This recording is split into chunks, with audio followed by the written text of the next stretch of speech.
కేంద్ర మంత్రి నితిన్ గడ్కరీ కీలక ప్రకటన చేశారు. రోడ్డు ప్రమాద బాధితులను ఆసుపత్రికి తీసుకెళ్లిన వారిని రాహువీర్ గా గుర్తించి 25,000 రివార్డు ఇస్తామని వెల్లడించారు. పోలీసులు లీగల్ భయాలు లేకుండా బాధితులకు సాయం చేయాలని పిలుపునిచ్చారు. సకాలంలో సాయం అందిస్తే ఏటా దాదాపు 50,000 మందిని కాపాడవచ్చని చెప్పారు. పార్టీ ఫిరాయింపు ఎమ్మెల్యేల విషయంలో స్పీకర్ నిర్ణయంపై పార్టీ పరంగా తాము స్పందించబోమని సీఎం రేవంత్ రెడ్డి అన్నారు. సొంత ఎమ్మెల్యేలు తమ పార్టీలో లేరని చెప్పుకునే దౌర్భాగ్య స్థితిలో బీఆర్ఎస్ ఉందని ఘాటు వ్యాఖ్యలు చేశారు. స్పీకర్ నిర్ణయం నచ్చకపోతే న్యాయస్థానాలకు వెళ్లవచ్చని తెలిపారు. కాంగ్రెస్ పాలనలో అభివృద్ధి శూన్యమని నిజామాబాద్ అర్బన్ ఎమ్మెల్యే ధన్పాల్ సూర్యనారాయణ గుప్తా పేర్కొన్నారు. ఆదాయం కోసం మద్యం అమ్మకాలు జరుగుతున్నాయన్నారు.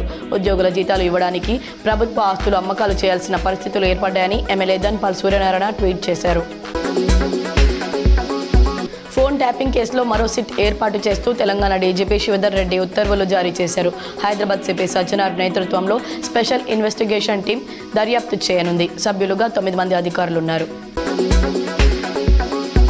రాజీ మార్గమే రాజమార్గం అనే నినాదంతో ఈ నెల 21న నిర్వహించనున్న జాతీయ మెగా లోక్ అదాలత్ను కక్షిదారులు సద్వినియోగం చేసుకోవాలని సిపి సాయి చైతన్య పిలుపునిచ్చారు. కోర్టులో ఏళ్ల తరబడి పెండింగ్లో ఉన్న కేసులను త్వరితగతిన పరిష్కరించుకోవడానికి ఇదొక సువర్ణ అవకాశమని ఆయన పేర్కొన్నారు.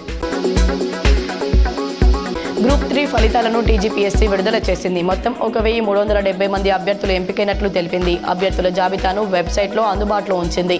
ఇటీవల సర్టిఫికెట్ వెరిఫికేషన్ జరిగిన సంగతి తెలిసిందే.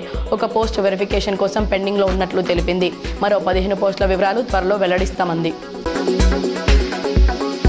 రేషన్ కార్డుదారులు ఈ నెల 31లోగా ఈ కేవైసీ చేయించుకోకపోతే సన్నబియ్యం నిలిపివేస్తారనే ప్రచారంపై ప్రభుత్వం స్పందించింది. ఈ కేవైసీ తప్పనిసరి అని, అయితే దీనికి తుది గడువు ఏమీ లేదని పౌర సరఫరాల శాఖ కమిషనర్ రవీంద్ర తెలిపారు. బియ్యం పంపిణీని ఆపబోమని స్పష్టం చేశారు. కార్డులో ఉన్న పేరు వారు ఒక్కసారైనా రేషన్ దుకాణాల్లో వేలిముద్రలు ఐరిష్ ఇవ్వాలని సూచించారు. నేరమయ జీవితం మనిషిని 4 గోడల మధ్య బందీని చేస్తుందని, విశాల సమాజం మధ్య జీవించడంలోనే మనుషుల జీవితాలకు సార్థకత లభిస్తుందని నిజామాబాద్ జిల్లా ప్రధాన న్యాయమూర్తి, జిల్లా న్యాయసేవ అధికార సంస్థ చైర్పర్సన్ జీవీఎన్ భరతలక్ష్మి అన్నారు. గురువారం ఆమె న్యాయసేవ సంస్థ కార్యదర్శి సీనియర్ సివిల్ జడ్జి సాయి సుధతో కలిసి నిజామాబాద్ జిల్లా కేంద్ర కారాగారాన్ని సందర్శించారు.